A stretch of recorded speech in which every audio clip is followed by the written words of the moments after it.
معزز محترم سامعین حضرات، اللہ رب العزت نے ان گنت نعمتیں ہمیں عطا فرما رکھی ہیں، اور اللہ رب العزت یہ چاہتے ہیں کہ جو نعمتیں میں اپنے بندوں کو عطا کروں، میرے بندے ان نعمتوں پر میرا شکر ادا کریں۔ واشکروا لی ولا تکفروا، میرے شکر ادا کرو، میری ناشکری نہ کرو، کفران نعمت نہ کرو۔ اب اس شکر ادا کرنے کی مختلف صورتیں ہیں۔ اللہ رب العزت کی دی ہوئی نعمتوں پر زبانی شکر بھی ادا ہو سکتا ہے کہ انسان الحمدللہ کہے اور کہے شکر الحمدللہ، اللہ تیرا شکر، تمام تعریفیں تیرے لیے ہیں۔ لیکن اس کے ساتھ ساتھ کچھ اس کی اور صورتیں بھی ہیں، اور اس شکر کی ایک صورت یہ ہے کہ اللہ رب العزت نے اگر مال عطا فرمایا ہے، دولت عطا فرمائی ہے، تو اس مال و دولت سے غرباء و مساکین کا حصہ نکالنا، یہ بھی شکر ہے۔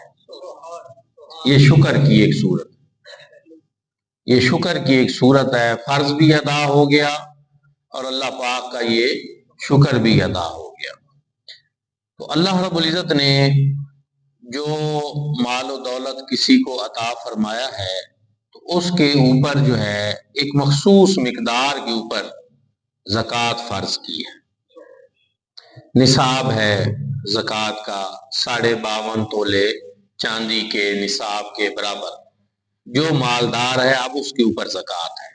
یہاں آپ ایک تو اس بات کو دیکھ لیں کہ دین اسلام سختی، زور زبردستی اور جبر والا دین نہیں کہ جس طرح کا بھی کوئی بندہ ہے وہ ہر حال میں زکوٰۃ دے، نہیں، بلکہ جو صاحب نصاب ہے، صاحب استطاعت ہے اور نصاب کے اوپر پورا اترتا ہے، اس کے اوپر یہ ہے کہ وہ اس میں سے جو ہے زکوٰۃ ادا کرے۔ لیکن ایک بات اور بھی ہے، سال میں ایک مرتبہ زکوٰۃ ہے، سال میں ایک مرتبہ زکوٰۃ ہے۔ پھر ہے کتنی؟ 100 پر 2.5 روپے، یعنی 40واں حصہ۔ اب سچی بات یہ ہے کہ ہم کم غور کرتے ہیں۔ آپ تربوز کبھی لیں تو تربوز جب آپ لیتے ہیں، فرض کریں وہ 4 کلو کا ہو، تو اس میں سے ½ کلو تو چھلکا رہ جاتا ہے اور اس کو آپ پھینک دیتے ہیں۔ تو کبھی آپ نے غور نہیں کیا کہ یہاں تو 40واں حصہ سال میں، وہ بھی ایک مرتبہ اللہ رب العزت چاہتے ہیں کہ تم دو تاکہ تمہارا مال پاک اور صاف ہو جائے، تم دو تاکہ تمہارے رزق میں برکت ہو جائے۔ کتنی زبردست بات ہے، کتنا زبردست اللہ رب العزت کا یہ کرم ہے۔ آج کل میں نے پہلے بھی کئی مرتبہ آپ حضرات کی خدمت میں یہ گزارش کی ہے کہ حساب کتاب دین کے معاملے میں ہم زیادہ لگاتے ہیں، زکوٰۃ کے بارے میں زیادہ لگاتے ہیں کہ اتنی زکوٰۃ نکلے گی، اتنا عشر نکلے گا، تو کبھی ہم نے موبائل فون کا خرچہ نہیں جو ہے اس کے بارے میں سوچا۔ ہفتے کا جو پیکج لگواتے ہیں یا جو مہینے کا پیکج لگواتے ہیں، میں اگر بالکل اس کو چھوٹی سطح پہ لے آؤں، عام بندہ جو موبائل یوز کرتا ہے، جو عام جس کا کوئی زیادہ استعمال نہیں، تو وہ بھی جو ہے نا مہینے میں 500 روپے تو کم از کم اس کے خرچ ہو جاتے۔ تو آپ دیکھ لیں کہ جو زکوٰۃ ہے اس کا خرچہ موبائل کے خرچے سے کم ہے۔ جو ہم موبائل کا خرچ کرتے ہیں سال میں ایک دفعہ زکوٰۃ، یہ اس سے کہیں کم ہے۔ سمجھنے سمجھانے کی بات ہے کہ ادھر ہم اتنے پیسے اڑا دیتے ہیں، موبائل کے مد میں جا رہے ہیں۔ جب موبائل نہیں تھے تب بھی کام تو چل رہا تھا۔ تو اس کا مطلب یہ ہے کہ یہ ایسی ضرورت تو نہیں ہے کہ جس کے پاس موبائل نہ ہو وہ فوت ہو جائے گا، وہ زندہ ہی نہیں رہ سکے گا۔ نہیں، زندگی اس سے پہلے بھی چل رہی تھی، اگر نہ ہو تو اس کے بعد بھی چل سکتی ہے، لیکن ہم نے ایک ضرورت بنا لی، اب ضرورت بن گیا، اب اس پہ خرچ ہو رہا ہے، اور ہر امیر غریب جو ہے وہ اپنا پیکج کرا لیتا ہے۔ لیکن زکوٰۃ صاحب استطاعت کے اوپر ہے، صاحب نصاب کے اوپر ہے، اور 100 کے اوپر 2.5 روپے زکوٰۃ بنتی ہے، لاکھ کے اوپر 2500 روپے بنتی ہے۔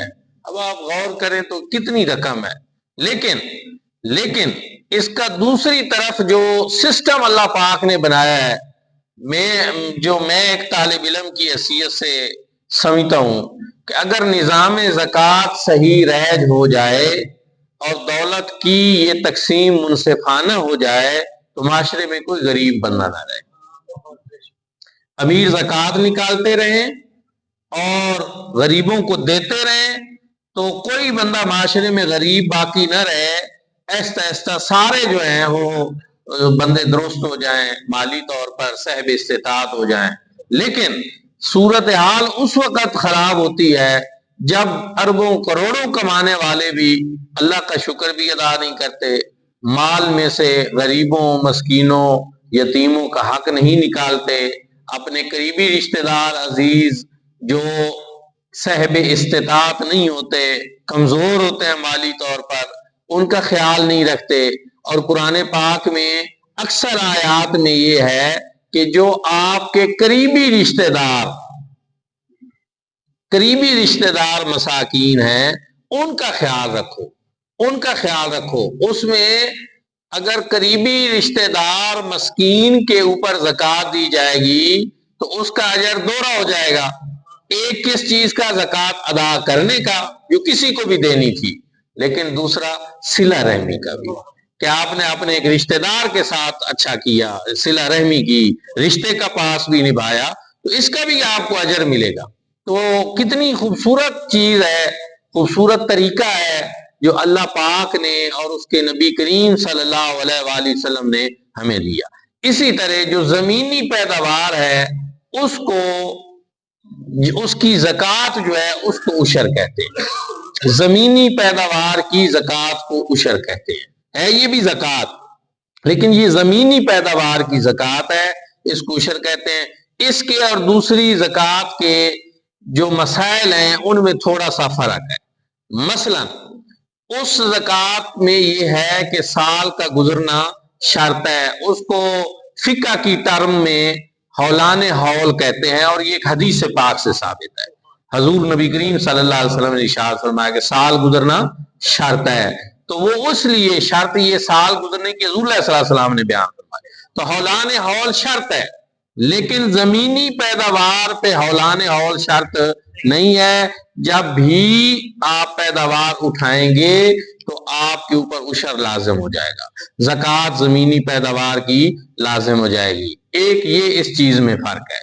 دوسری چیز یہ ہے کہ جب آپ عشر دے دیں گے تو جب تک وہ جنس اسی صورت میں پڑی رہے گی، آلو ہیں آلو کی صورت میں بوری میں پڑے رہیں گے، گندم ہے گندم کی صورت میں پڑی رہے گی، تو پھر دوبارہ اس کے اوپر زکوٰۃ نہیں ہے۔ جب آپ عشر ادا کر دیں گے تو پھر دوبارہ اس کے اوپر زکوٰۃ نہیں ہے۔ زکوٰۃ کے جب دن آئیں گے تو آپ اپنی نقدی، مال تجارت، جو دوسری چیزیں ہیں سونا چاندی، ان کے اوپر تو زکوٰۃ دیں گے، لیکن جو آپ کے پاس گندم، چنے، آلو، جو فصل کوئی اور ہوئی ہے، جب اس کا عشر آپ دے چکے ہیں تو آپ کے گھر میں اسی جنس کی صورت میں جب وہ پڑی ہو تو پھر اس کے اوپر دوبارہ زکوٰۃ نہیں ہے۔ ہاں اگر آپ اس کو بیچ دیتے ہیں، سیل کر دیتے ہیں، اور پھر بعد میں آپ کے پاس وہ بھی نقدی آ جاتی ہے تو پھر نقدی کی صورت میں جب زکوٰۃ کا حساب کتاب آپ کریں گے تو پھر اس کے اوپر زکوٰۃ آ جائے گی۔ یہ اس طرح کے کچھ فرق ہیں ان کے مسائل میں۔ پھر ایک اور فرق یہ ہے کہ زمینی پیداوار جتنی بھی ہے اس کے اوپر، یعنی جو کسی مقدار میں آ سکتی ہے، اب یہ بھی ایک چیز کہ جو کسی مقدار میں آ سکتی ہے، کسی ترازو میں آ سکتی ہے، تولنے کا کوئی حساب جس کا ہو سکتا ہے، اس کے اوپر کیا ہے؟ وہ عشر ہے۔ عشر ایک اصطلاح ہے جو حدیث پاک میں استعمال ہوئی ہے، لیکن تھوڑا سا فرق ایک اور ہے کہ جو باران والی ہے اس میں عشر ہے، اور جو ٹیوب ویل یا نہر والی ہے اس میں نصف عشر ہے، اور یہ حضور نبی کریم صلی اللہ علیہ وآلہ وسلم نے ارشاد فرمایا، فرمایا فیما سقط الانہار والغیم والعشر وفیما یسقى بالساقیۃ نصف عشر، کہ جو چیز آسمانی پانی سے سیراب ہوتی ہے یعنی برانی زمین، اس میں عشر ہے، اور جو ٹیوب ویل، راٹ، کنواں، بیلوں کے ساتھ وہ دور اب اتنا رہا نہیں، بہرحال اب ٹیوب ویل ہیں، اور سولر پلیٹیں بھی اگر آ گئی ہیں، ان میں بھی اگرچہ بجلی کا خرچہ نہیں رہتا، لیکن ان کے اوپر نصف عشر جو ہے وہ ہے 20واں حصہ ہے ان کے اوپر۔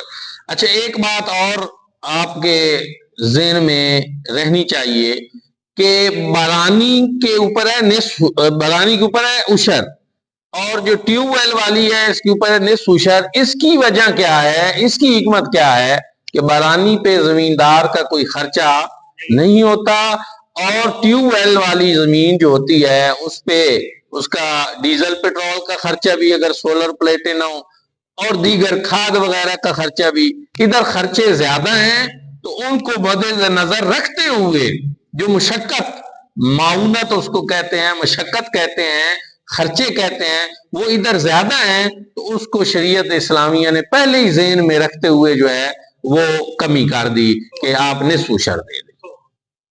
اب کچھ ہمارے دوست یہ پوچھ رہے ہوتے ہیں کہ کئی مرتبہ ایسے ہوتا ہے کہ خرچہ زیادہ ہو جاتا ہے لیکن آمدن کم ہوتی ہے، تو بہرحال اس میں بھی یہ ایک بات ہی ہے کہ اگر فصل کسی وجہ سے خراب ہو جائے، کوئی آفت آ جائے، اور آسمانی کوئی آفت آ جائے، فصلوں کے اوپر آ جاتی ہیں، تو اس میں عشر معاف بھی ہو سکتا ہے۔ فصل ہوئی نہیں، پیداوار ہوئی نہیں، عشر معاف ہو گیا۔ لیکن یہ ہے کہ اگر کوئی ایسی آسمانی آفت نہیں آئی اور خرچے کھادوں کے ہم نے خود کیے ہیں، یہ بات سمجھنا، ہم نے خود زیادہ کیے ہیں، تو اس صورت میں پھر آپ کو عشر بہرحال دینا ہوگا۔ اچھا، عشر جب بھی آپ دیں گے تو فائدہ آپ کو ہی ہونا ہے۔ اس پہ بڑی ڈیٹیل کے ساتھ بات ہو سکتی ہے، بڑی تفصیل کے ساتھ بات ہو سکتی ہے۔ آج بھی میں ایک حدیث پاک پڑھ رہا تھا، حضور نبی کریم صلی اللہ علیہ وآلہ وسلم نے ارشاد فرمایا، صدقہ کرنے والے کا مال ضائع نہیں ہوتا۔ میں سمجھتا ہوں ایک مسلمان کی حیثیت سے ہمیں جو ہے اس پہ یقین ہونا چاہیے، شک نہیں ہونا چاہیے، ہمیں یقین ہونا چاہیے۔ کریم آقا علیہ الصلوۃ والسلام فرما رہے ہیں کہ جو بندہ صدقہ کرتا ہے اس کا مال ضائع نہیں۔ اللہ پاک نے بھی ارشاد فرمایا، یمحق اللہ الربا ویربی الصدقات، اللہ پاک سود کو مٹاتا ہے اور صدقے کو بڑھاتا ہے۔ اللہ پاک کے وعدے ہیں، تو ہمیں دل کھلا کرنا چاہیے، شریعت کی روح کو سمجھنا چاہیے، اس کے فلسفے کو سمجھنا چاہیے، اس کی حکمتوں کو سمجھنا چاہیے، ان پر عمل پیرا ہونا چاہیے۔ پریشانی والی بالکل کوئی بات نہیں ہے۔ کوئی ایسا نہیں شخص کہ جس کا مال جو ہے اس نے صدقہ کیا اور اس کو نقصان ہوا۔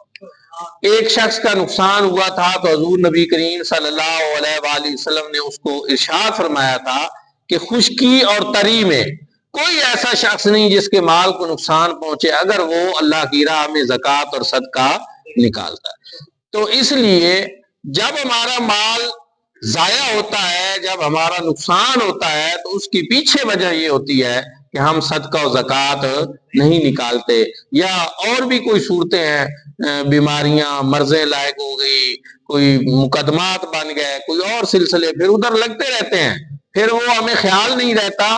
لیکن جو بندہ شریعت مطہرہ پہ چلتا ہے، بہرحال اللہ پاک اس کے لیے آسانیاں پیدا کرتا ہے۔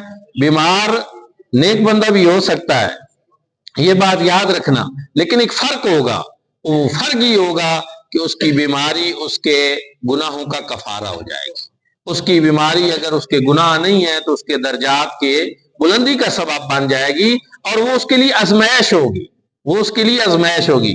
پکڑ اور چیز ہے اور آزمائش اور چیز ہے، آزمائش سے درجات بلند ہوتے ہیں، اور اللہ پاک اپنے پیاروں کو آزماتا ہے۔ قرآن پاک میں اللہ رب العزت نے ارشاد فرمایا، وَلَنَبْلُوَنَّكُمْ بِشَيْءٍ مِّنَ الْخَوْفِ وَالْجُوعِ وَنَقْصٍ مِّنَ الْأَمْوَالِ وَالْأَنفُسِ وَالثَّمَرَاتِ، کہ ہم آزماتے ہیں لوگوں کو خوف دے کر، بھوک دے کر، مالوں میں کمی کر کے، جانوں میں کمی کر کے، یہ آزمائشیں ہوتی ہیں اور یہ آتی ہے، لیکن فرق بہرحال یہ ہے کہ جو اللہ کے ماننے والے ہیں، اطاعت گزار ہیں، فرما بردار ہیں، ان کے اوپر یہ آزمائش ان کے درجات کی بلندی کا سبب بن جاتی ہے، اور جو دوسرے ہیں، جو نافرمان لوگ ہیں، سرکش لوگ ہیں، ان کے لیے یہ عذاب کی صورت ایک بن جاتی ہے، یہ پکڑ ہوتی ہے، اور ان کو تکلیف اس دنیا میں بھی پہنچ رہی ہوتی ہے اور آخرت میں بھی پھر بھی پکڑ ان کو۔ تو اس لیے اللہ پاک ایسی آزمائشوں سے بچائے، اور اللہ پاک ایسی آزمائشیں جن کی انسان استطاعت نہ رکھتا ہو ان سے بھی بچائے۔ اسی لیے حضور نبی کریم صلی اللہ علیہ وآلہ وسلم جو دعا مانگا کرتے تھے کہ اللہم انی اسألک العفو والعافیۃ فی الدین والدنیا والآخرہ، اے اللہ ہمیں دین میں، دنیا میں اور آخرت میں عافیت نصیب فرما، بچا ان ساری چیزوں سے۔ ہم اس قابل نہیں ہیں کہ ہم ان آزمائشوں کا سامنا کر سکیں، تو عافیت کی ہی دعا کرنی چاہیے جو حضور نبی کریم صلی اللہ علیہ وآلہ وسلم کیا کرتے تھے۔ بہرحال عشر کی فرضیت جو ہے یہ قرآن پاک کی آیات سے ثابت ہے، حضور نبی کریم صلی اللہ علیہ وسلم کے فرامین سے ثابت ہے، اور اجماع امت سے بھی ثابت ہے۔ ہمارے جو ہم احناف ہیں، فقہ حنفی والے، ہمارے یہاں چیزیں کس سے ثابت ہوتی ہیں؟ سب سے پہلے کتاب اللہ سے، پھر حضور نبی کریم صلی اللہ علیہ وسلم کے فرمان سے، وہ ہمارے لیے حجت ہے، اور پھر اجماع امت، وہ بھی ہمارے لیے حجت ہے، اور پھر اس کے بعد چوتھا درجہ قیاس کا ہوتا ہے۔ تو یہ چیزیں جو ہے، یہ جو عشر ہے، یہ کتاب اللہ سے بھی ثابت ہے۔ اللہ رب العزت نے ارشاد فرمایا یا ایھا الذین آمنوا انفقوا من طیبات ما کسبتم ومما اخرجنا لکم من الارض۔ اس آیت کریمہ میں اللہ رب العزت نے زکوٰۃ کا بھی حکم ارشاد فرمایا اور زمینی پیداوار کا بھی حکم ارشاد فرمایا۔ فرمایا اے ایمان والو، جو تم خرچ کرتے ہو، انفقوا من طیبات ما کسبتم، پاکیزہ تمہاری کمائی جو تم کماتے ہو اس میں سے اللہ کے راستے پر خرچ کرو، یعنی زکوٰۃ اس کی ادا کرو۔ وَمِمَّا أَخْرَجْنَا لَكُم مِّنَ الْأَرْضِ، اور جو زمین سے تم پیداوار نکالتے ہو۔ یہاں فقہ حنفی میں ہمارے امام اعظم امام ابو حنیفہ رحمہ اللہ تعالی، ان کی خصوصیت ہی یہی ہے کہ وہ قرآن پاک کو ترجیح دیتے ہیں باقی چیزوں سے، دلائل میں قرآن پاک کو ترجیح دیتے ہیں کہ سب سے پہلے قرآن پاک کی بات کو ہم نے دیکھنا ہے۔ تو قرآن پاک میں اللہ رب العزت نے یہ ما کا کلمہ عموم کا فرمایا ہے کہ مما اخرجنا لکم من الارض، جو کچھ تم زمین سے نکالتے ہو۔ اس جو کچھ سے دو باتیں ثابت ہو گئی، ایک تو یہ کہ جس قسم کی پیداوار ہو اس کے اوپر عشر جو ہے وہ فرض ہے، جیسا کہ ایک ضعیف حدیث میں ہے کہ لیس فی الخضروات صدقۃ، کہ سبزیوں میں عشر نہیں، وہ حدیث ضعیف ہے، اور اس کے مقابلے میں بہت ساری حدیث جو ہیں وہ صحیح ہیں، اور امام صاحب نے اس ضعیف حدیث کو قبول نہیں کیا، ان کے مقابلے میں صحیح حدیث کو قبول کیا، اور اس وجہ سے کہ ان صحیح حدیث کی موافقت قرآن کے ساتھ ہو رہی ہے، اور قرآن میں عموم ہے کہ جو پیداوار، اب قرآن پاک میں یہ نہیں کہا گیا کہ گندم تو ہو جو نہ ہو، اور جو ہو تو سبزیاں نہ ہو، سبزیوں میں فلاں ہو تو فلاں نہ ہو، نہیں، اللہ پاک نے جو حکم ارشاد فرمایا وہ مطلق ہے اور وہ عموم والا ہے، اور اس میں فرمایا جو کچھ زمین سے تم نکالتے ہو اس کے اوپر تم عشر ادا کرو۔ اسی طرح جو احادیث مبارکہ ہیں، کوئی 28 کے قریب احادیث مبارکہ میں نے جمع کی جن میں مطلق اور عموم کے معنی پائے جاتے ہیں جو حضور صلی اللہ علیہ وسلم کا فرمان ہے، اور وہ ساری صحیح حدیث مبارکہ ہیں۔ اور اس کے اوپر ایک اور حدیث پاک جو حضرت امام اعظم ابو حنیفہ نے اپنے استاد ابراہیم نخعی سے، انہوں نے حماد سے مرفوع حدیث روایت نقل کی ہے، اور اس میں حضور نبی کریم صلی اللہ علیہ وسلم کا جو ارشاد ہے وہ ہے کہ مما اخرجت کل ما اخرجت من الارض ففیہ العشر، جو کچھ زمین سے نکلے اس پر عشر ہے۔ حضور صلی اللہ علیہ وسلم کا فرمان بھی یہی ہے، اور پھر جو ہے مفتہ بھی قول ہے یہ امام اعظم ابو حنیفہ کا۔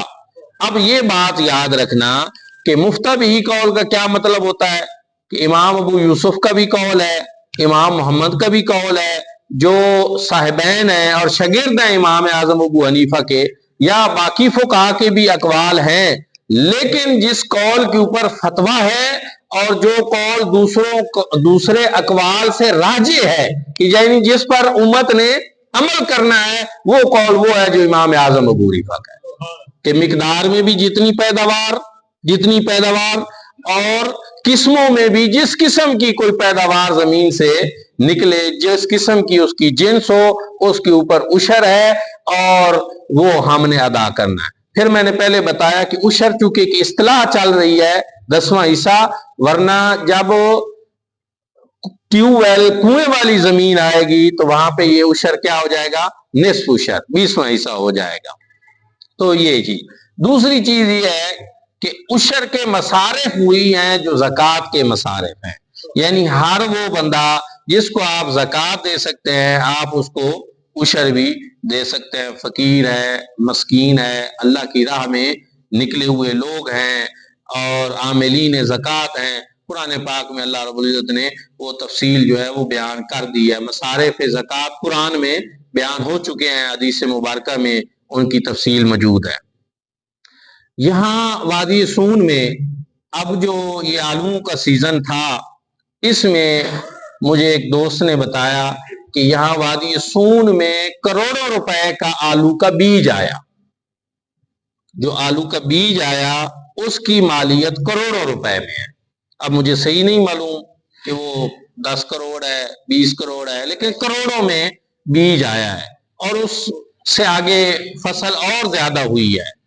اگر صحیح معنوں میں آلووں کا عشر نکالا جائے تو وہ بھی بہرحال لاکھوں میں ہوگا اور اس سے بہت سارے مساکین کا، غرباء کا فائدہ ہوگا۔